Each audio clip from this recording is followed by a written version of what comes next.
Hey there, I'm Tim Mackey from the Bible Project, and today's verse of the day comes from John chapter 20, verse 29, where Jesus says to Thomas, "Because you have seen me, have you believed?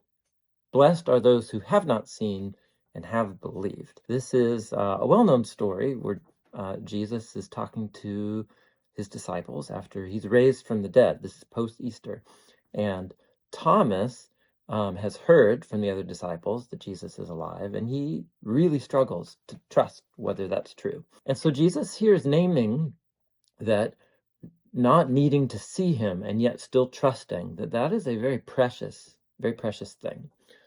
I think it's important to say that this story can be made to make people who struggle to trust in Jesus feel second class. But it's a little more nuanced than that, at least I think so, because Thomas does struggle to trust that Jesus is alive from the dead. But notice that Jesus is so merciful to Thomas, and he does appear to him. Jesus is naming that every generation after that first one will be in a position that's not like these disciples. They won't see Jesus in his physical form, and that will require a deeper sense of trust and belief. So faith and reason are not opposite in this case, but it does involve a sense of trust because it happened a long time ago, and I haven't seen it.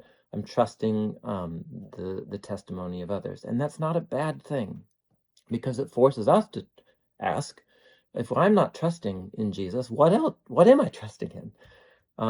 How reliable are the things or the people that I'm trusting in to create meaning and stability in my life? And so that's a question nobody can answer for you today. But I do think Jesus's words to Thomas can invite us into greater self-awareness as to whatever it is we're trusting in to give our lives direction and purpose. And so let's let Jesus's words challenge us to become more aware of who we are trusting in and invite us into a greater trust in Jesus today.